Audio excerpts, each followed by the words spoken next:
화법과 장문 나가겠어요. 176쪽입니다. 주목. 네, 화법이라는 게 있고 장문이라는 게 있어요.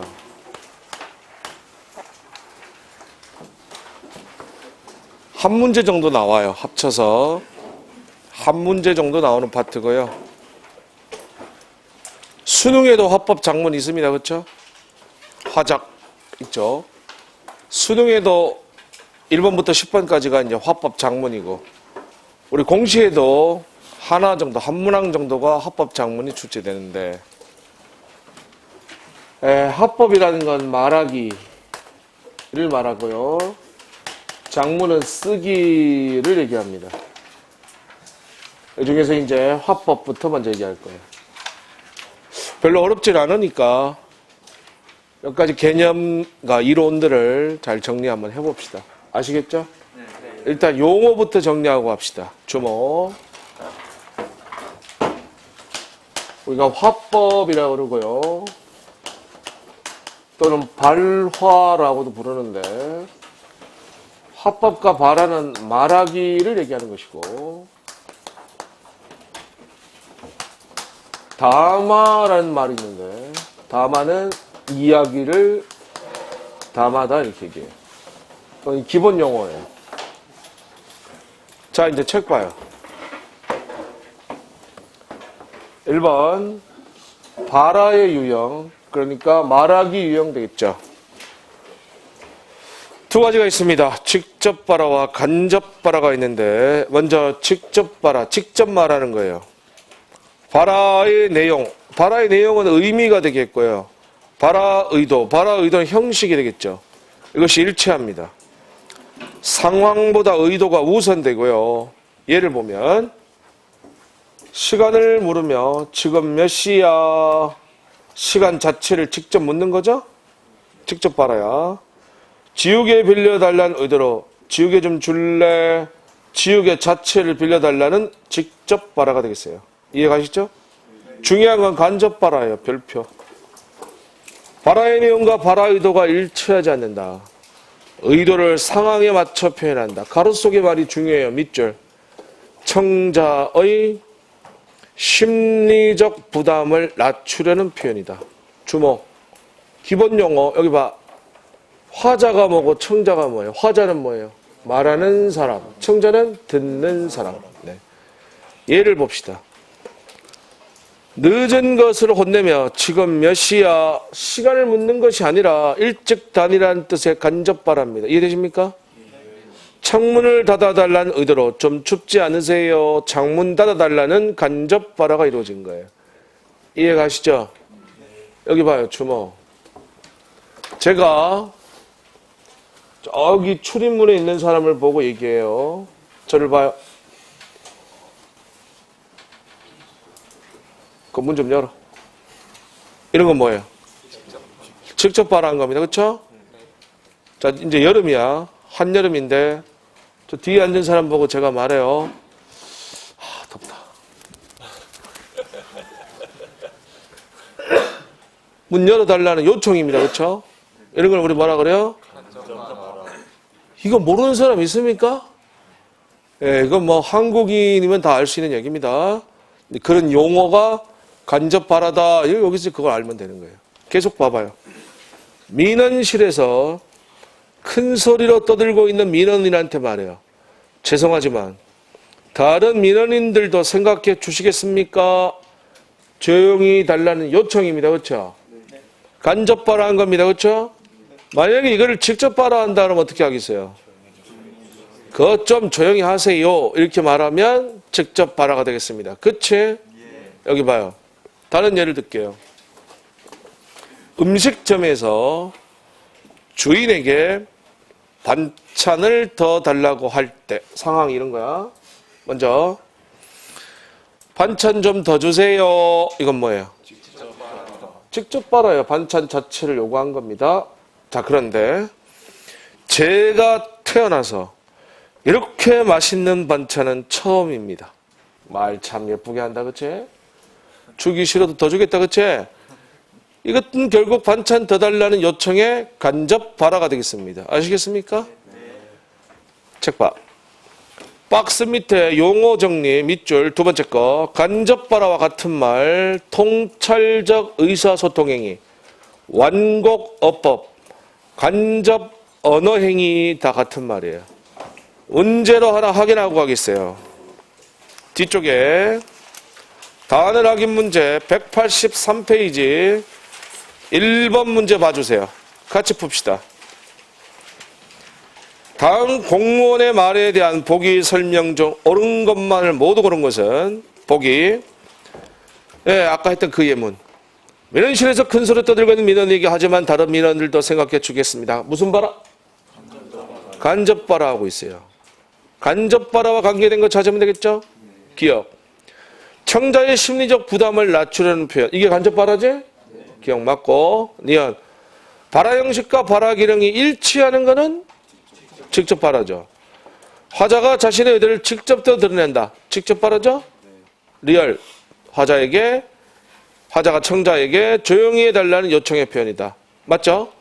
기억과 리얼. 답은 2번. 원위치.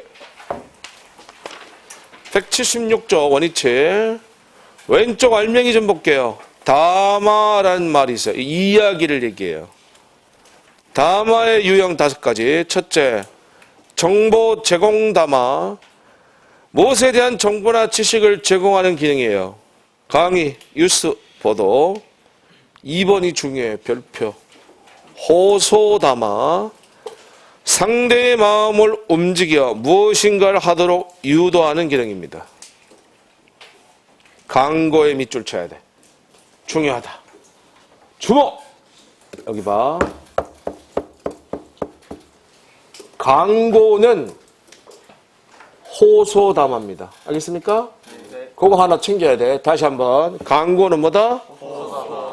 호소담화다. 설교, 연설도 해당이 되고요. 3번 약속담화. 일정한 행위를 하겠다고 약속하는 기능이에요. 맹세, 선서, 계약. 4번 사교담화. 다른 말로 친교담화라고도 하는데 친근감이나 감사, 미안함 등 심리적 상태를 표현하는 기능으로 잡담, 인사말, 환영인사. 5번 선언담화. 세상 일의 어떤 새로운 사태를 불러일으키는 기능 되겠습니다. 알겠습니까? 문제 하나 보겠습니다. 주목. 자, 제가 말로 얘기할게요. 기출문제야. 지금부터 듣기 테스트야. 국가직 7급에 나온 건데 잘 들어. 다음 글에 제시된 담화가 아닌 것은? 아닌 것 찾아야 돼. 다음 글에 제시된 담화가 아닌 것은? 자, 보기를 제가 읽겠습니다. 잘 들어. 이 선풍기는 바람을 차게 하는 장치가 부착되어 있습니다. 사람이 방 안에 없을 때는 자동으로 멈춥니다. 그리고 물건이 와닿으면 소리가 나서 어린이를 보호할 수가 있습니다. 1년 이내에 고장이 나면 즉시 새 물건으로 교환해 드립니다. 1번 호소 담화, 2번 정보 제공 담화, 3번 약속 담화, 4번 친교 담화. 아닌 거 찾는 거야. 관계없는 거. 친교 담화죠? 뭐 선풍기 가지고 놀고 있는 내용은 없었습니다. 그렇죠? 네. 광고문이니까 호소 담화 1번 되죠? 그리고 선풍기 기능에 대해서 정보 제공을 하고 있죠? 네. 그리고 1년 이내에 교환해 준다고 약속하고 있죠? 약속 담화도 되고요. 친교 담화는 아닌 거죠. 이거 거의 상식선에서 해결할 수 있는 문제예요. 용어들만 잘 확인하시면 돼요. 원위치. 다음 두 번째. 언어적, 반언어적, 비언어적 표현. 먼저 언어적 표현. 내용과 상황에 어울리는 낱말의 선택. 표준어와 비표준어의 구별하여 말하기. 표준 발음으로 말하기. 어법에 맞게 말해야 되겠습니다. 다음 페이지. 중요한 거 2번이야. 별표.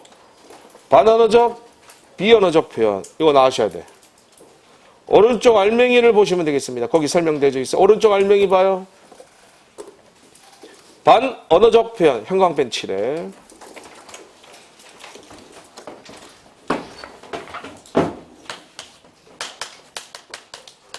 반언어적 표현이다. 자, 요건 이제 다른 말로 뭐라고도 하는가 하면 적어라. 준언어적 표현이다. 같은 말이야. 자, 이때 요 반자가 한자로 반반자로 50%를 얘기하는 거야. 50%는 언어적인 표현이란 얘기야. 반언어적 표현이다. 이거는 밑줄 음성 언어에 부수되는 표현이에요. 말을 할 때 억양, 성량, 속도, 어조, 장단, 음색, 강약 등이 이에 해당돼요. 두 번째 밑줄 비언어적 표현.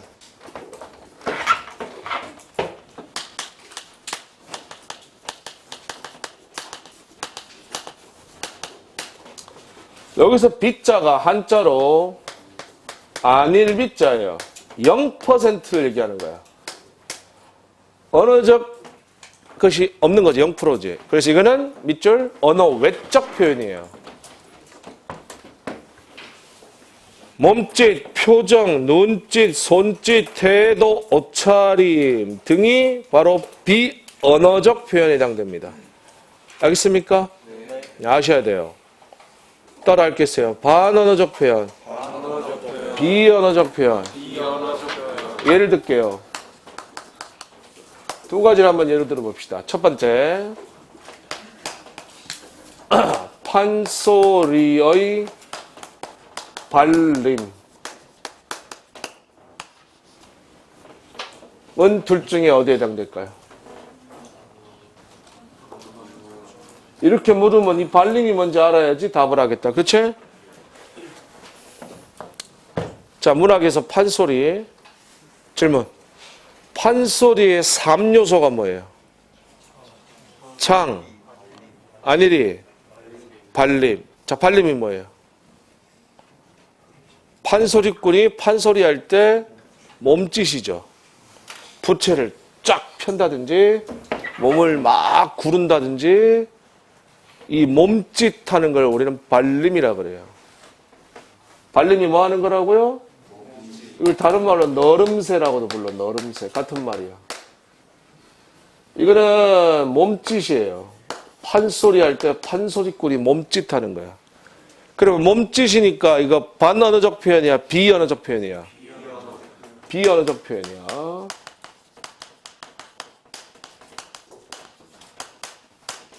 이거는 비언어적 표현이에요. 알겠습니까? 여기 봐요. 이거 충분히 시험 문제 나옵니다. 단답식으로 나와요. 이런 식으로 나와. 다음 중 비언어적 표현에 해당되는 것은 1번 창, 2번 안일이, 3번 발림, 4번 추임새, 답은 발림. 그 다음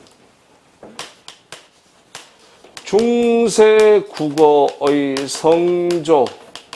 우리 훈민정음 할 때, 고전문법 할 때 성조 배웠습니다. 그렇죠? 성조는 뭘 얘기하는 거죠? 성조는 소리의 높낮이, 고저를 얘기하는 겁니다. 그렇죠?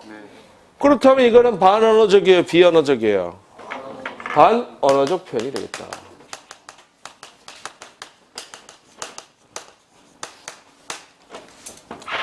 주목. 여기 봐요. 제가 강의할 때 방금도 이렇게 손으로 이렇게 표시했어요. 이렇게. 이런 건 뭐예요? 비언어적 표현. 제가 강의할 때 빠르게도 했다가 느리게도 했다가 크게도 했다가 작게도 했다가 이런 건 뭐예요? 반언어적 표현이다. 그러면 우리 일상 언어 생활에서 자신의 의사를 발표할 때 반언어적 표현과 비언어적 표현을 사용해야 되겠어요? 하지 말아야 되겠어요? 적극 활용해야 되겠습니다. 그렇죠? 그 문제가 있어요. 왼쪽 페이지 176쪽을 봐요. 경찰직 문제. 다음 중 발표 전략으로 적절하지 않은 것은 1번 다양한 자료와 매체를 효과적으로 활용한다. 당연하죠. 2번 반언어적 비언어적 표현은 사용하지 않는다가 아니라 사용한다. 답은 2번. 핵심 내용을 중심으로 정해진 시간에 맞게 발표한다. 청중의 반응을 고려하여 성실한 태도로 발표하다. 나머지 당연히 맞죠. 상식선의 세계라는 문제예요. 다음. 중요한 거 이제 배울 차례. 177쪽. 3번. 왕별표. 대화의 원리.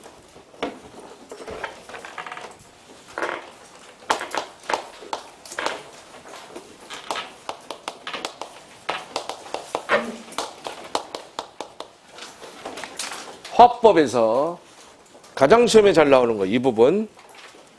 특히 대세 문제. 최근 시험에서 아주 문제로 많이 다뤄지고 있어요. 두 가지로 나누어서 볼 거예요. 첫 번째 1번. 협력의 원리. 밑줄. 대화 참여자가 대화의 목적에 성공적으로 도달하기 위해 지켜야 할 것이다. 네 가지가 있어요. 첫 번째 1번.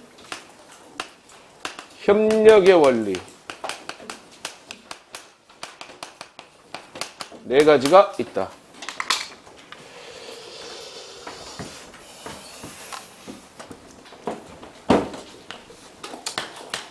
파울 그라이스라는 사람이 있었는데 이 그라이스라는 학자가 주창한 건데요. 이 사람이 대화의 원리, 협력의 원리 네 가지를 제시해요. 이 사람이 이제 원어로는 맥심이라는 용어를 쓰는데 이걸 갖다 이제 의미를 새겨서 우리말로 번역을 하면 경륜이라는 표현을 쓰게 돼요. 네 가지 경륜을 배우게 될 겁니다. 알겠습니까?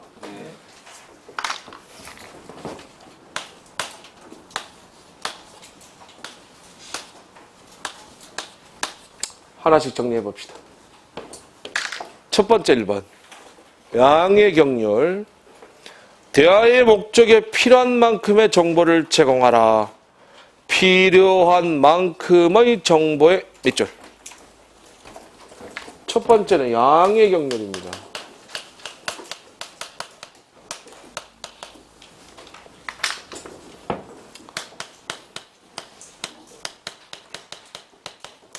영어로 quantity. 필요한 만큼의 정보를 제공하라. 오버하지 말란 뜻이에요. 딱 필요한 만큼의 정보만 제공해야 되겠다. 이게 양의 경륜이에요. 쉽게 우리 이해를 돕기 위해서 표준어는 아닌데 이해를 돕기 위해서 제가 말씀드리면 안물, 앙금 물어보지 않았는데 말하지 말고 궁금하지 않은 거 말하지 말란 얘기야. 오버하지 말란 뜻이에요. 딱 필요한 만큼의 정보를 제공하라. 이것이 양의 경륜이야. 알겠습니까? 다음 두 번째. 질의 경륜. 타당한 근거를 들어 진실을 말하라. 진실 밑줄. 두 번째 질의 경륜입니다.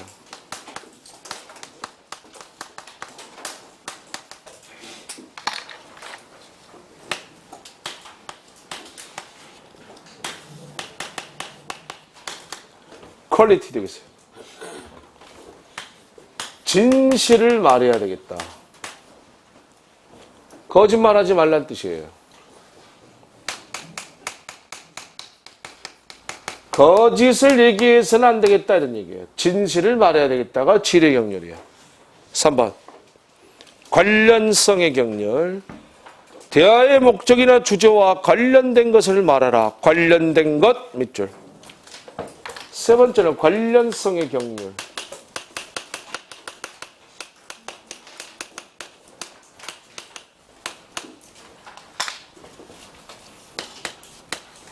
네, 릴레이션.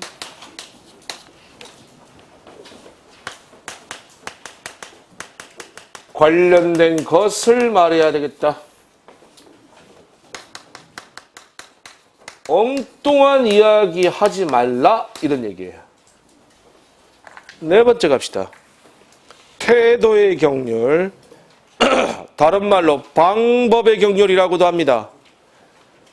모성이나 중의성 있는 표현을 하지 말며 간결하고 조리 있게 말하되 언어 예절에 맞게 말하라.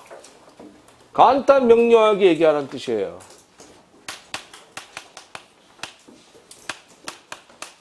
네 번째, 태도의 경륜. 다른 말로 방법의 경륜이라고도 합니다. 매너 되겠어요. 매너 있게 얘기해야 돼. 간단, 명료하게 얘기하고 언어, 예절에 맞게 말하라. 이것이 태도의 경륜입니다. 용어에 빨리 익숙해졌으면 좋겠어요. 협력의 원리 네 가지입니다. 따라하세요. 양의 경륜, 질의 경륜, 관련성의 경륜, 태도의 경륜. 예를 들어 봅시다. 책 봐요. 민희가 묻습니다. 효진이가 어디 사는지 아는 사람? 그랬어요. 수정이가 답해요. 대한민국 서울시 동작구 상도동 땡땡빌라 땡땡땡호에 살아. 이거 개인 신상정보인데 뭘 몇 호까지 말할 필요는 없겠죠? 상도동 정도까지 얘기하면 될 것 같은데요. 안물이에요. 양의 경륜을 위배한 겁니다. 이해되십니까? 여기 봐요. 이렇게 물었어요. 너 어디에서 태어났니? 라고 물었어.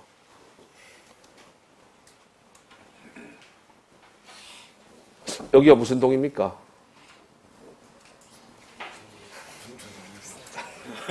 삼덕동인가요? 네? 성내동? 여기가 성내동이에요? 남구인가? 중구인가요? 중구? 너 어디에서 태어났니라고 물었더니 대구광역시 중구 성내동 땡땡 산부인과 땡땡땡 호에서 태어났어요. 이런 바보가 있습니까? 그렇죠? 그러니까 대구에서 태어났어요. 이 정도 말하면 될 것 같은데 이거 뭘 몇 호까지 무슨 산부인과 몇 호까지 말할 필요는 없습니다. 그렇죠? 이거야말로 안구만물이죠. 이런 게 양의 경륜을 위배한 거예요. 알겠죠? 네. 다음 밑에 민주. 알고 있으면서 잘 몰라. 야, 민주는 지금 거짓말을 하고 있습니다. 그렇죠? 진실을 얘기해야 돼. 질의 경륜을 위배한 거야. 다음 경희. 그 이기적인 효진이는 자기밖에 몰라. 나는 그런 애가 제일 싫더라. 얘 지금 뭔 소리 하는 거예요? 어디 사는지 아는 사람 물었는데 엉뚱한 이야기 하고 있어요. 관련성의 경륜을 위배한 거다. 다음 현조. 신대방동이랑 대방동 사이에서 지하철 타려고 서 있던데 대방동 옆 상도동에 이모가 산대. 간단 명료하게 말해야 돼요. 태도의 경륜을 위배한 것이 되겠다. 이해 가십니까? 네. 오른쪽에 문제 하나 있어요. 16년 국가직구급 문제. 시간 30초 드리겠습니다. 풀어보세요.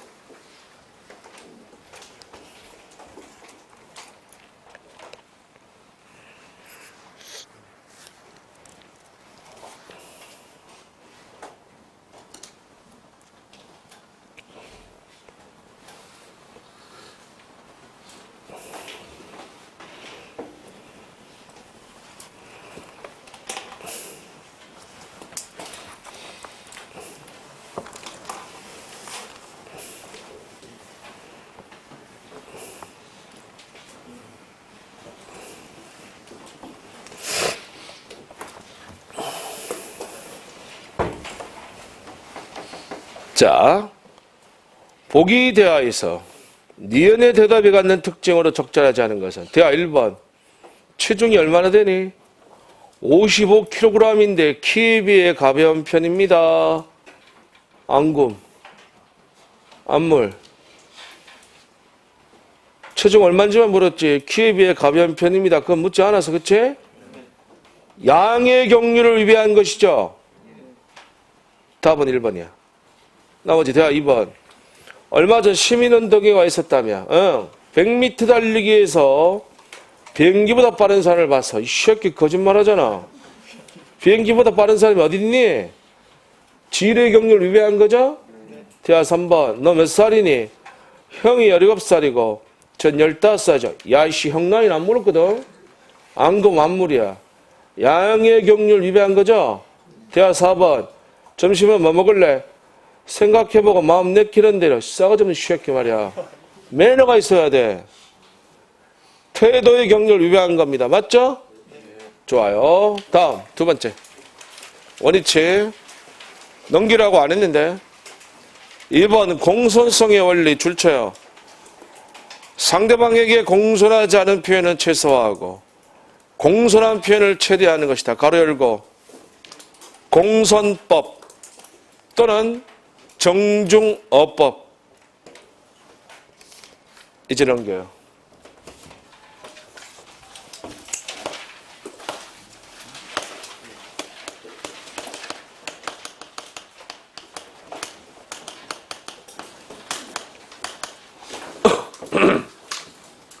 공손성의 원리 5가지를 말할 거예요.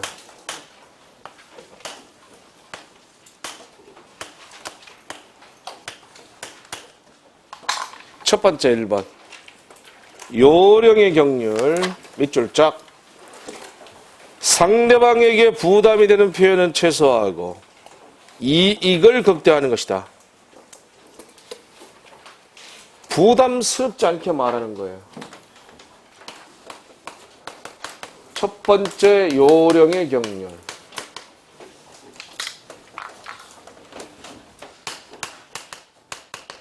부담스럽지 않게 말하기.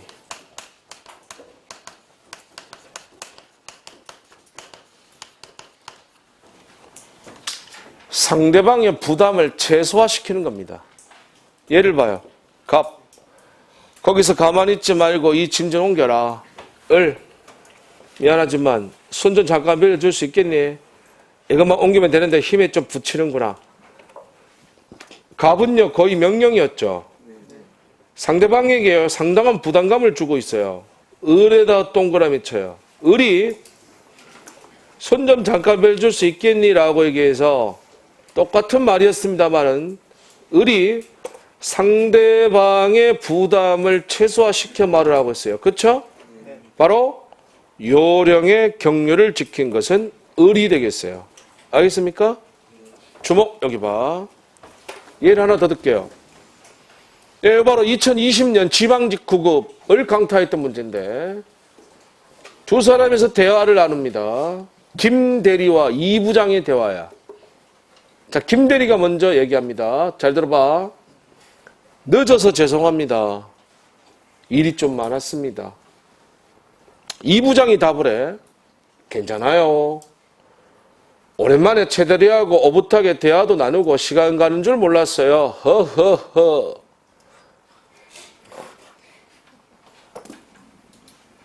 여기서 이 부장이 방금 얘기한 이것의 대화의 원리를 물은 거야. 이 부장이 맨 처음에 괜찮아요 이렇게 얘기했죠. 이미 여기서 답이 나온 거예요. 괜찮아요 라고 얘기하면서 상대방의 부담을 최소화시켜주고 있죠. 바로 요령의 경륜을 쓴 거예요. 알겠습니까? 네. 다음 두 번째 갑시다. 원위치. 관용의 경륜 밑줄. 화자 자신에게 혜택을 주는 표현은 최소화하고 사신의 부담 주는 표현을 최대한 것이다. 내 탓으로 돌려서 말하는 거예요.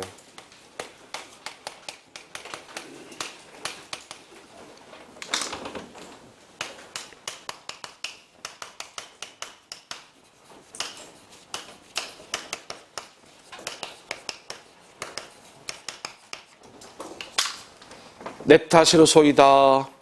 이런 식으로 자신의 부담을 최대화시키는 거. 이게 바로 관용의 경륜이야. 책 봐요. 얘 봐요. 갑. 좀 크게 말하세요. 하나도 안 들려요. 을. 제가 귀가 안 좋아서 그랬는데 죄송하지만 조금만 더 크게 말씀해 주시겠어요? 을에다 동그라미 쳐요. 자신의 귀가 안 좋아 그렇다는 자신의 나쁜 청력 탓으로 돌려서 자신의 부담을 최대화시켜 표현을 쓰고 있죠. 바로 을이 관용의 경륜을 지켜 말한 거예요. 듣고 있습니까? 3번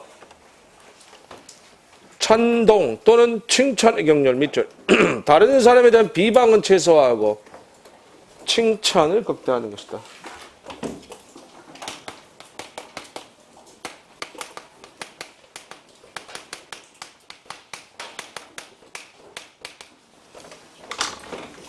칭찬하며 말하기.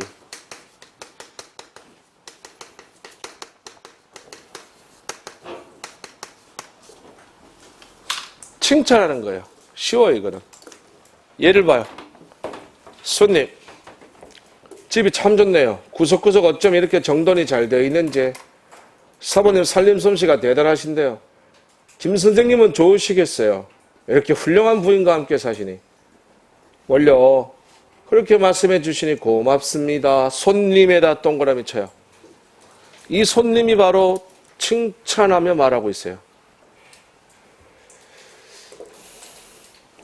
칭찬은 고래도 춤을 추게 한대죠? 이제 칭찬을 우리가 많이 해줘야 돼요. 우리가 이제 칭찬에 인색한데 칭찬을 우리가 많이 해주는 게 좋아요. 4번 가요. 겸양의 경륜 밑줄. 자신에 대한 칭찬은 최소화하고 비방을 극대화하는 것이다. 네, 4번 겸양의 경륜입니다.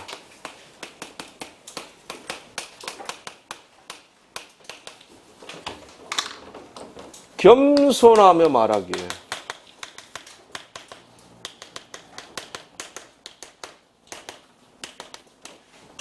자신을 낮춰서 겸손하게 이야기하는 거 바로 겸양의 경륜이에요. 책 봐요. 김 교수. 박 교수는 언제나 열심히건 토요일도 없이 말이야 대단해요. 박 교수. 아닙니다.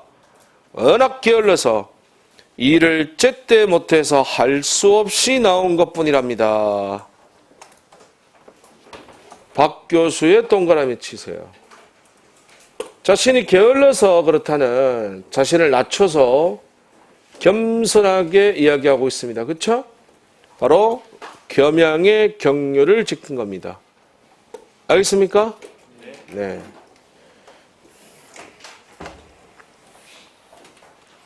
지난번에 최종 합격하신 분이 인사하러 왔는데 참 이 친구 인성도 참 평소부터 인성이 좋은지는 알았지만 생긴 것도 잘 생겼는데 마음도 참 훌륭하더라고.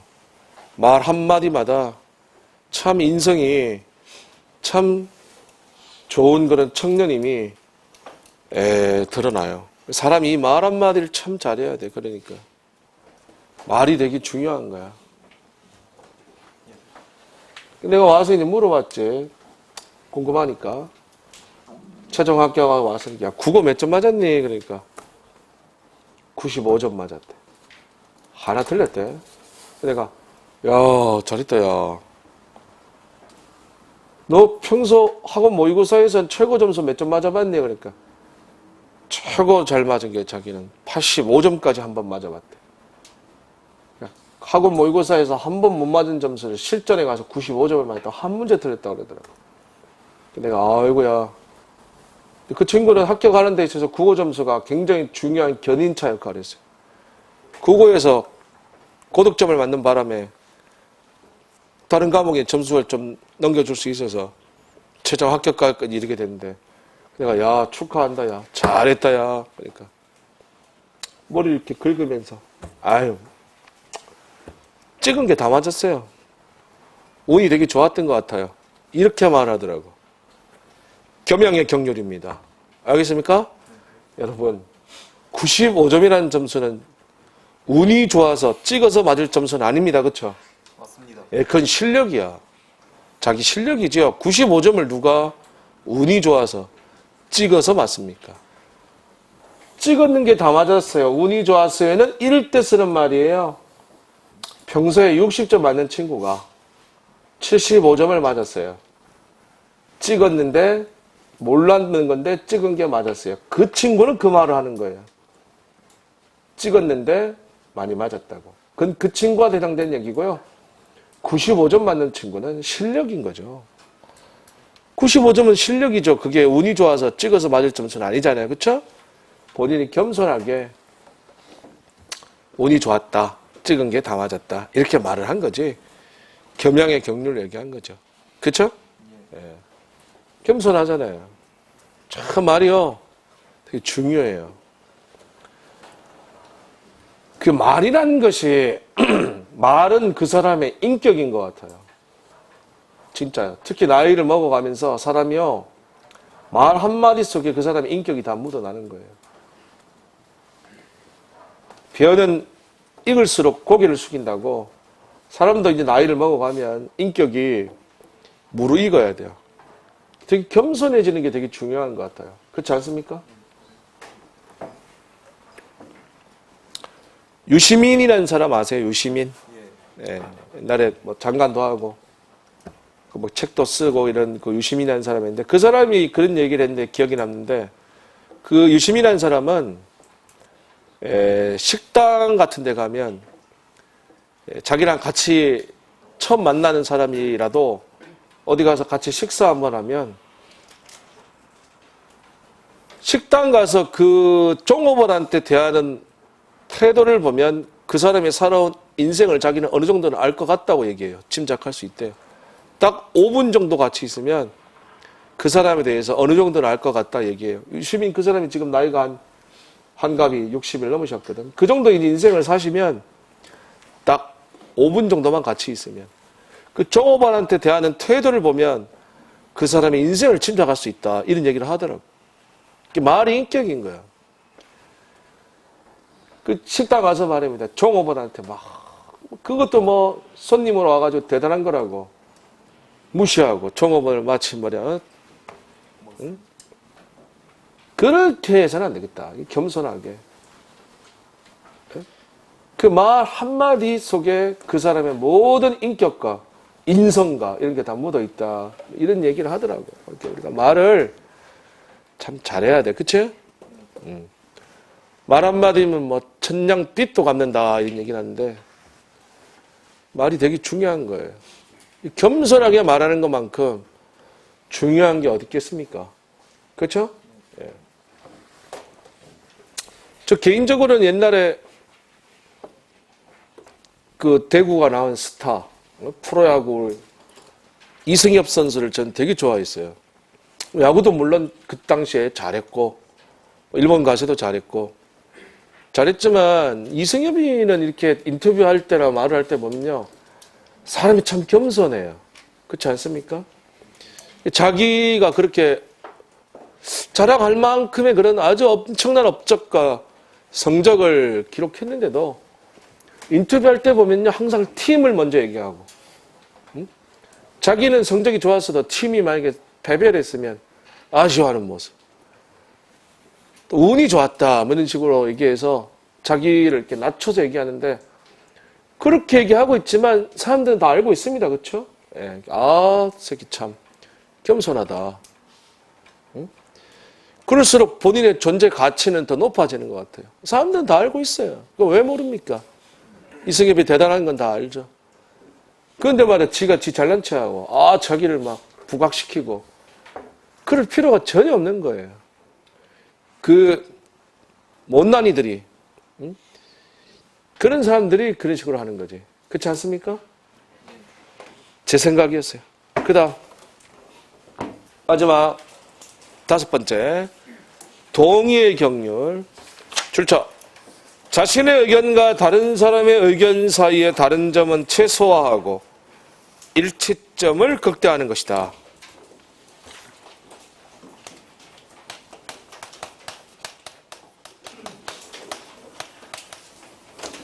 네, 동의의 경륜은 바로 일치하며 말하기 되겠어요.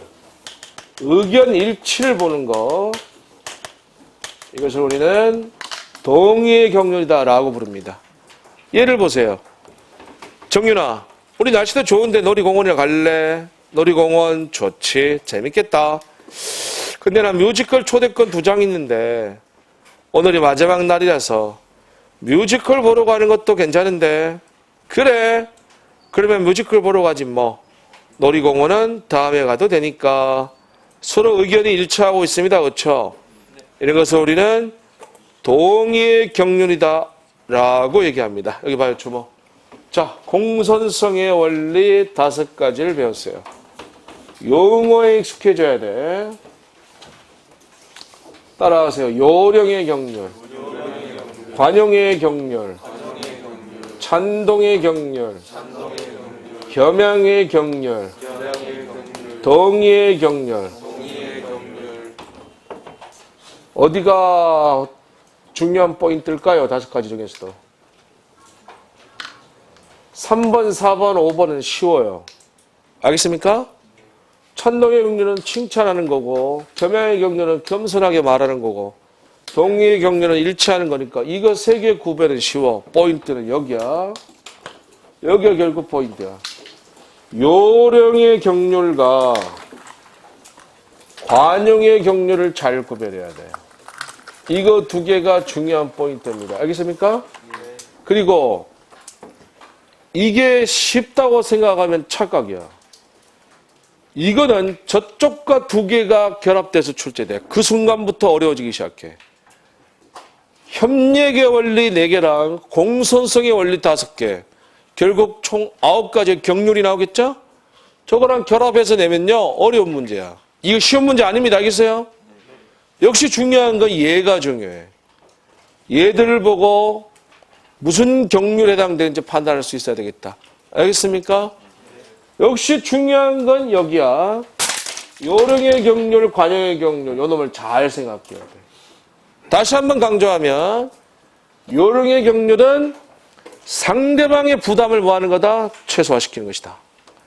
관용의 경륜은 뭐하는 것이다? 내 탓으로 돌려 말하는 것. 즉 자신의 부담을 최대화시키는 것이다. 이게 중요한 포인트 개념이야. 아시겠죠? 지금부터 문제로 한번 확인해 보도록 하겠습니다. 연습.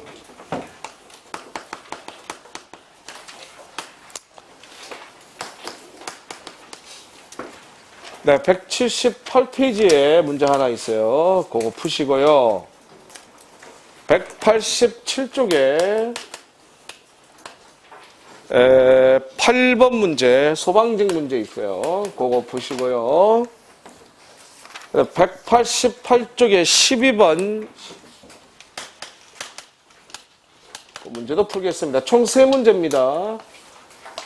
네, 시간 한 3분 정도 드릴 테니까 3문제를 풀어보겠습니다. 지금 시작.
네, 확인합시다.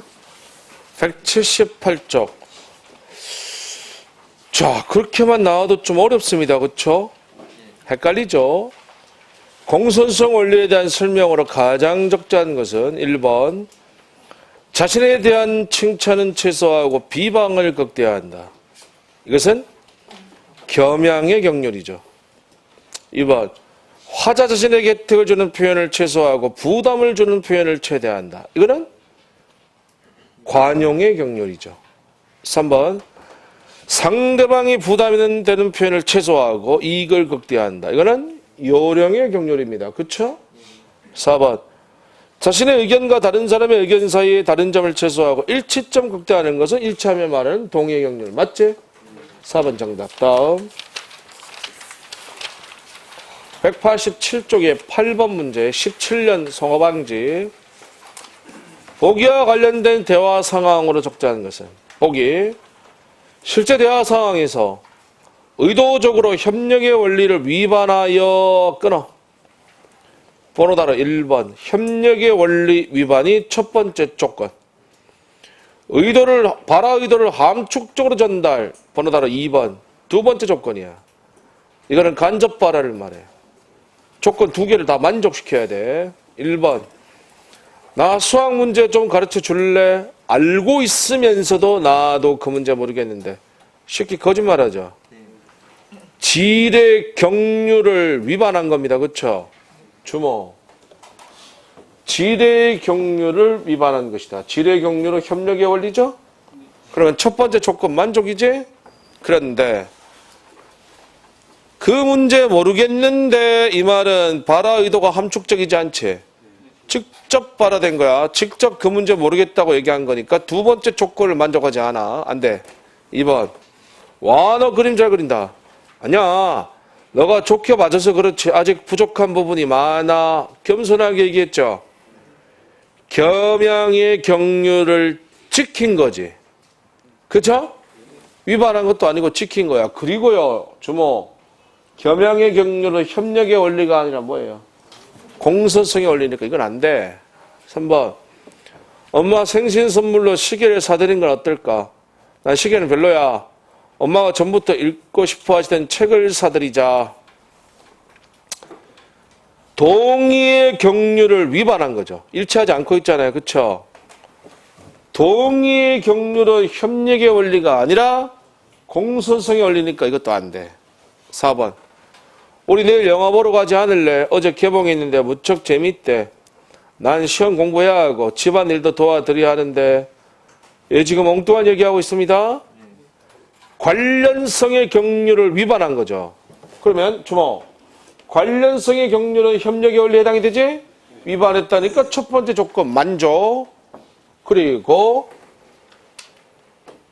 시험 공부해야 되고 집안일 도와드려야 한다는 말 속에는 영화 보러 가지 않겠다는 의미가 함축되어 있는 거지.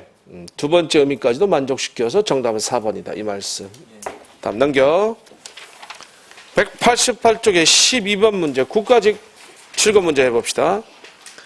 다음에서 설명한 겸양의 경륜을 사용한 대화문을. 겸양의 경륜은 겸손하게 말하는 거죠. 낮춰서. 1번은 책에 있는 예문과 같은 예문으로 칭찬해주고 있죠. 찬동의 경륜. 2번은 책에 있는 예문하고 비슷하긴 한데 놀이공원에 갈래? 놀이공원 좋지. 그런데 나는 오늘 뮤지컬 표를 예매에 대해서 어려울 것 같아. 이렇게 얘기해서 좀 거절하고 있는데 상대방의 부담을 좀 최소화시켜서 요령 있게 말하고 있어요. 이건 요령의 경륜이에요. 3번. 제가 기가 안 좋아서 그렇다 그래서 자신의 청력 탓으로 돌려 말하는 관용의 경륜입니다. 4번. 아직 많이 부족합니다. 이렇게 얘기해서 자신을 낮춰서 말하는 겸양의 경륜을 지킨 거예요. 정답은 4번입니다. 이해가십니까? 이거 연습 좀 많이 하셔야 돼요. 앞으로 문제풀이 과정에서 연습 문제로 많이 다룰 겁니다. 연습 많이 할 거예요. 알겠죠? 쉬운 문제는 아니다는 거 인식하셔야 돼. 원위치 179쪽 갈게요. 4번 토의.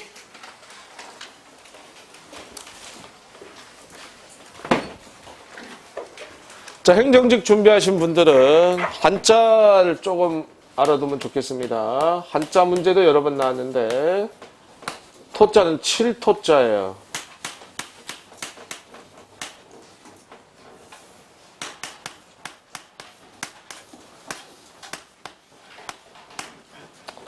의자는 의논할 의자 되겠습니다. 토의는 한자로 이렇게 씁니다.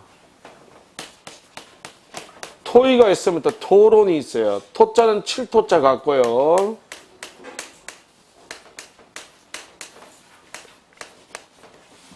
론자는 의논할 논자를 써서 이건 토론 되겠어요. 책 봐요.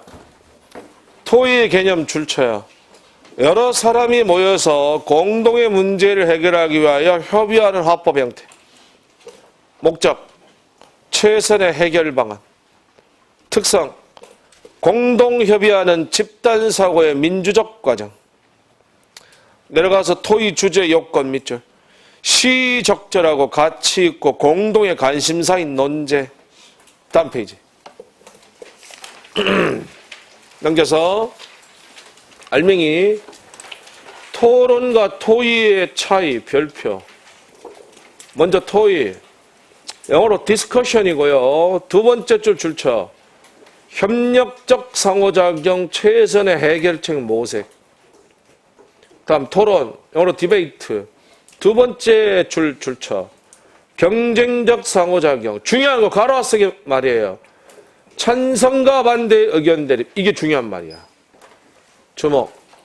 여러분, 토의와 토론의 차이점은 찬성 반대의 대립성이야. 찬성과 반대의 대립을 가져오는 것은 토론. 그렇지 않으면 토의. 알겠습니까? 아래쪽 5번. 토의의 유형 별표. 4가지 구별해야 돼. 첫 번째, 심포지엄 밑줄. 전문가의 학술 강연. 전문가, 이 강사, 연사가 강의 연설로 발표를 해요. 그리고 나서는 청중과 질의응답하는 거. 그래서 우리는 심포지엄이다 이렇게 부릅니다.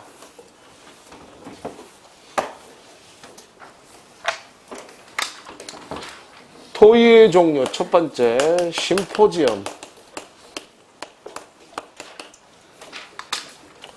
심포지엄은 전문 토의 되겠어요.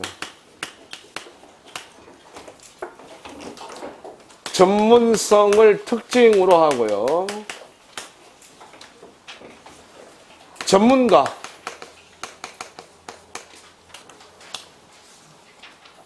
이 강사나 연사와 같은 이 전문가가 발표를 합니다. 또는 강의를 합니다. 그러고 난 후에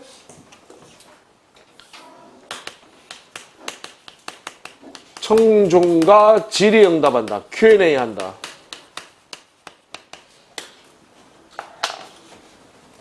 이런 것을 우리는 심포지엄이다라고 부릅니다. 다음 두 번째. 패널 토의, 밑줄, 배심 토의입니다. 3명에서 6명의 전문가가 청중 앞에서 토의 문제에 대해 서로 의견을 주고받는 형태로 밑줄, 공통된 시사 논제의 전문적인 문제 해결. 대표성을 띈 배심원들이 토의하는 거예요. 두 번째는 패널 되겠어요.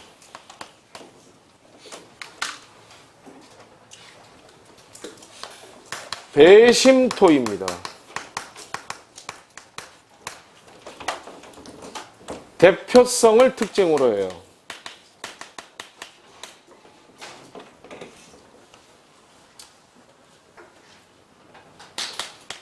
대표성을 지니고 있는 배심원들이 시사 문제, 공통된 시사 논제의 전문적인 문제 해결이다.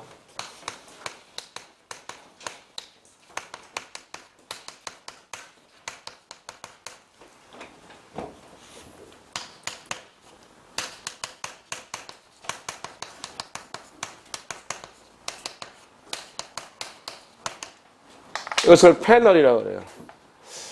자, 우리 TV 같은 데서 야간에 심야에 보면 사회자 있고 야당 국회의원 1명, 여당 국회의원 1명, 대학 교수 1명, 시민단체에서 1명 이렇게 나와서 서로 의견을 주고받아요.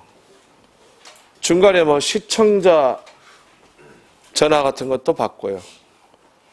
전형적인 패널 되겠습니다. 알겠습니까? 배심원들이죠.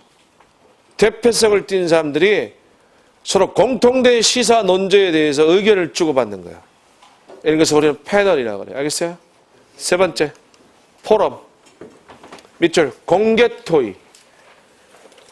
공공의 장소에서 바로 처음부터 시작하자마자 청중과 질의응답을 시작해요. 밑줄, 주로 공공 문제를 다룬 공청회와 유사합니다. 3번은 포럼입니다. 이것은 공개 토의 방식이에요. 공공성을 특징으로 하고요. 공공의 문제를 다룬다.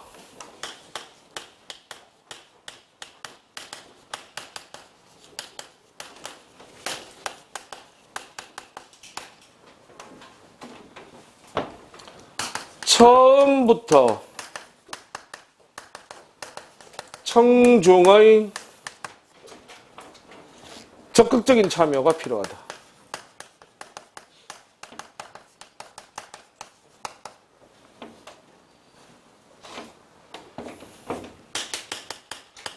사회자의 역할이 가장 중요합니다.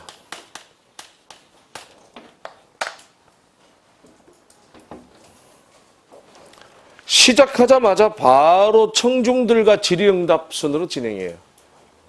중간에서 사회자는요, 잘 통제하고 조절해야 돼요. 이것을 우리는 공개 토의 방식 포럼이라고 불러요. 주목. 예를 하나 들어드릴게요. 이런 건데, 예전에 TV에서 생방송으로 진행된 적이 있었는데, 문재인 대통령 취임 몇 주년 때 국민 대표 200명을 선발했어요.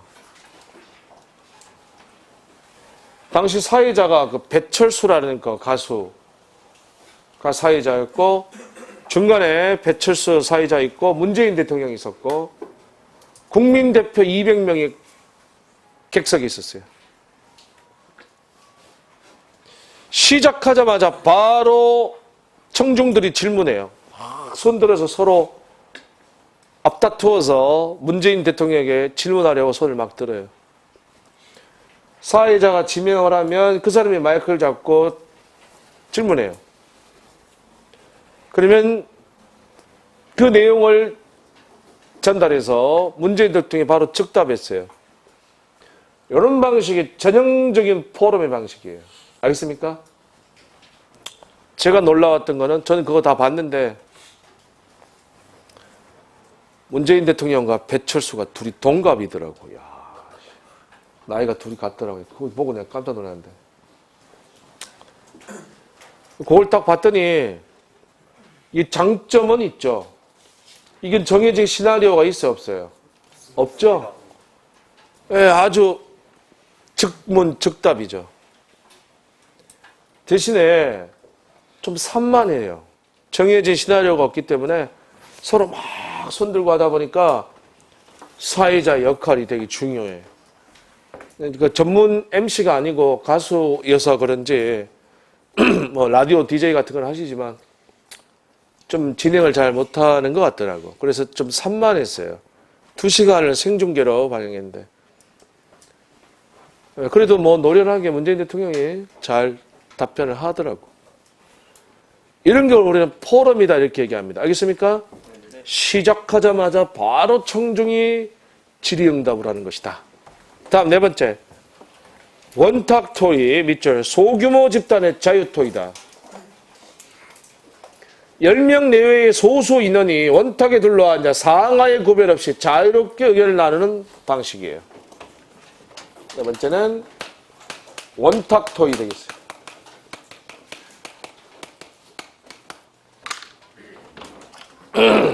자, 이것은 자유 토의 방식입니다.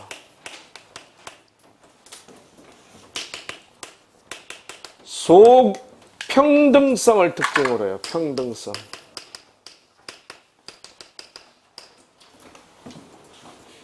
소규모 집단에서 원탁에 둘러앉아서 자유롭게 의견을 주고받는 것이다. 사회자 필요 없습니다. 상하의 구별 없이, 사회자 없이 자유롭게 의견을 주고받는 것을 원탁 토의라고 불러요. 알겠습니까? 따라하세요. 심포지엄. 전문 토의입니다. 패널. 배심 토의예요. 포럼. 공개 토의입니다.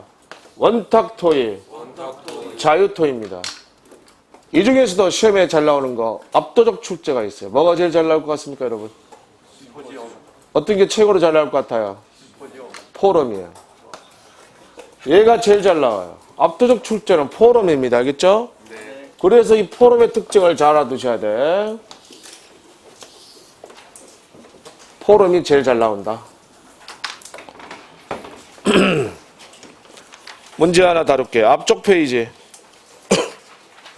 179쪽 같이 봅시다. 다음 계획에 따라 토의를 열고자 할 때 가장 적절한 토의 형태는 군무원에서 나왔던 문제야. 주제 군대에서의 우울증과 해소 방법. 누가 봐도 군무원 시험 문제네요.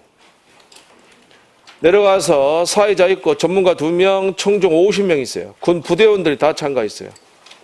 참가자 역할 사회자. 사회자는 토의가 시종 화제에 집중되도록 통제하고 조절하며 청중의 질문을 다시 조직해서 연사에게 전달한다. 역할이 크죠? 전문가. 강의나 연설하지 않는다. 자, 강의나 연설하지 않는다 그랬으니까 일단 뭐는 아닙니까? 심포지엄은 아닙니다. 아시겠죠? 그 다음 청중. 결정적 힌트야. 청중의 적극적 참여가 필요하다. 여기서 답을 준 거예요. 뭡니까? 포럼입니다. 답은 3번이에요. 아시겠죠? 다음 180조 5번 토론으로 갑시다. 개념 밑줄. 찬성적 토론자와 반대측 토론자가 각기 논거를 들어 자신의 주장이 옳음을 내세우고 상대방의 주장이나 논거가 부당하는 것을 명백하게 하는 화법 형태. 다음 페이지. 토론의 논제 2번 밑줄. 찬성과 반대로 의견이 분명히 나뉠 수 있어야 한다. 사형제도는 폐지되어야 한다. 이거 찬성 반대 나오겠죠? 확실히 나옵니다. 그렇죠? 주목.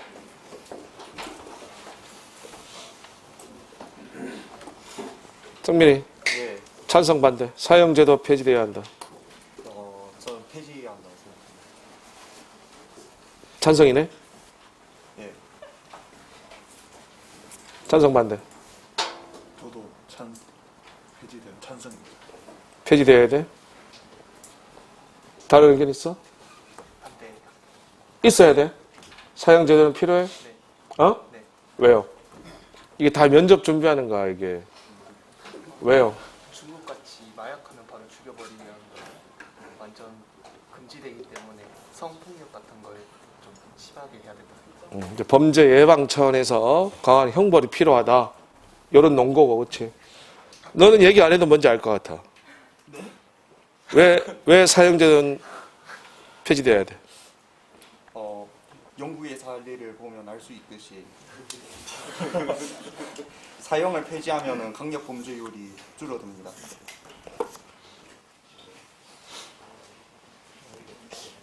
무슨 말이야?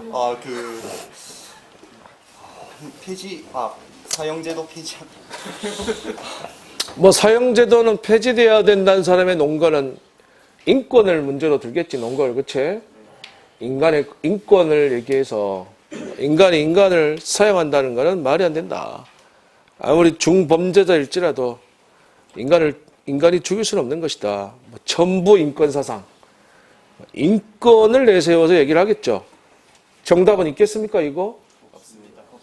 자, 우리나라에 사형제도 있습니까? 예. 사형제도는 있습니다, 그렇죠? 예.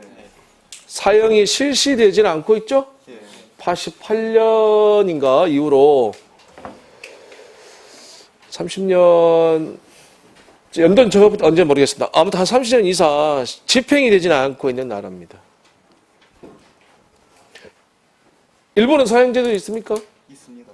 집행도 되고 있습니다. 네. 미국은요? 주마다 다릅니다. 주마다 다릅니다. 그렇죠? 주마다 다른데 사형이 집행되는 주도 있다고요. 중국은요? 사형제도 있습니다. 엄청나게 있습니다. 예, 중국은요, 사형이 바로 그냥 총살로 죽여버린 나라예요. 총살로. 마약. 문학 특강 시간에도 얘기한 적이 있는데, 중국 인구가 많잖아요. 그렇죠? 네. 세계에서 인구가 제일 많은 수십억 되는데, 중국이요, 성범죄 발생률이요, 거의 제로에 가깝대요. 그 많은 중국 인구인데, 성범죄 발생률이요, 거의 없대요. 왜냐하면요, 중국은요, 성범죄, 성폭행, 성범죄 발생되면요, 사형이야. 죽을 각오하지 않고는 안 한다는 얘기야. 양형이 워낙 세다 보니까, 그래서 중국은 이 성범죄 발생률이 떨어진대요. 이런 건 이제 그건 사회주의 국가잖아요. 그렇죠? 가능한 얘기이겠습니다만은, 제 개인적으로는 저도 기본적으로는 사형제도는 폐지돼야 된다는 건 좀 기본적인 입장인데, 근데 좀 더 얘기하자면 저는 이 중범죄자들에 대해서는 양형은 강화해야 된다는 건 제 입장이에요. 죽이지는 않더라도. 종신형 같은 거 있잖아요. 유럽 마냥 징역 300년형, 징역 450년형. 웃기지 않습니까? 인간의 수명이 100살인데, 안 되는데, 징역 400년형인 거예요. 뭐하란 얘기겠습니까, 이거는 그냥. 거기서 죽어라. 나오지 말고 죽어라. 이런 얘기랑 똑같은 건데, 이런 건 좀 문제가 있습니다. 그렇죠? 우리나라는 조두순 이런 보면요, 술 먹었다고 해서 감형해주고요. 주치감. 주치감형. 웃기지도 않습니다. 제 상식을 완전히 뒤집어요. 야, 술 먹고 범죄를 했으면 더 가중을 해야 되지 않습니까? 맞습니다. 이걸 감형이 이루어진다는 게 전 이해가 안 되더라고. 아니, 운전도 음주운전하면 더 중형이잖아요. 더 강이 되잖아요. 범죄도 술을 먹고 했으면 이 새끼는 더 가중을 해야 되는데 오히려 감형을 해준다는 건 전 제 상식에서는 도저히 이해가 안 돼요. 법이라는 건 또 다른 차원이긴 한데 이런 건 좀 개인적으로 생각해요. 그렇습니다. 쓸데없는 얘기였고 계속 봐요. 책 봐요. 내려가서 토론의 절차 밑줄 논제 설정하고요. 찬성적 주장의 입론, 또 주장에 대한 반박이 반론이에요. 그리고 합리적 방안을 선택합니다. 아래쪽 5번. 토론 참여자 역할 같아도 사회자의 역할은 별표 쳐요. 그리고 줄 쳐요. 객관적 입장에서 토론이 원만하게 이루어지도록 공정하게 토론을 진행하며 중립을 유지한다. 주목. 요거는 시험에 몇 번 나왔어요. 한 3번 정도 나왔는데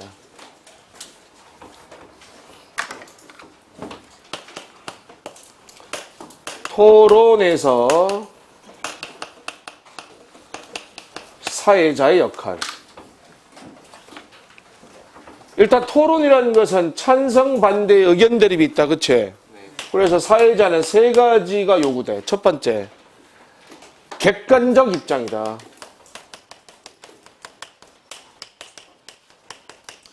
두 번째, 공정한 진행을 해야 돼. 어느 한쪽으로 치우쳐서는 안 됩니다. 그쵸? 세 번째, 중립적 태도. 중립에 있어야 돼, 사회자는. 중요한 거는 토론에서 사회자는 자신의 의사를 개진할 수 있다, 없다? 없죠. 절대 토론에서 사회자는 자신의 의견을 개진할 수가 없어. 중립적인 태도로 공정한 진행을 하고 객관적인 입장에서 사회를 봐야 되겠습니다. 그렇죠? 세 번 나왔어요, 시험에. 상식적인 얘기이죠. 넘겨요. 182쪽에 토의와 토론의 주제 예시가 나옵니다. 네, 토의의 주제 예시들은 최선의 해결책을 모색하는 것들이고요. 토론의 주제 예시들은 찬성 반대의 의견 대립이 나올 수 있는 것들이 되겠습니다. 알겠습니까? 왼쪽에 문제 하나 봐주세요. 토론의 주제로 가장 적절한 것은 우리 책에 나온 예문 그거죠. 사형제도는 폐지돼야 하는가? 찬성 반대 나오죠? 1번 답이겠죠? 남녀간 적절한 데이트 비용의 지불 비용은 환경 오염을 줄이기 우리가 할 일은 무엇인가? 세계 선수권 대회를 성공적으로 개최한 방법은 이거는 찬성 반대 나오는 게 아니죠. 이건 최선의 해결 방안을 찾는 토의의 주제가 되겠습니다. 그치? 자, 여러분 이렇게 해서 화법 모두 마치겠습니다. 다른 확인 문제 숙제입니다. 그것들 다 풀어서 확인하시면 되겠습니다. 알겠습니까? 여기까지.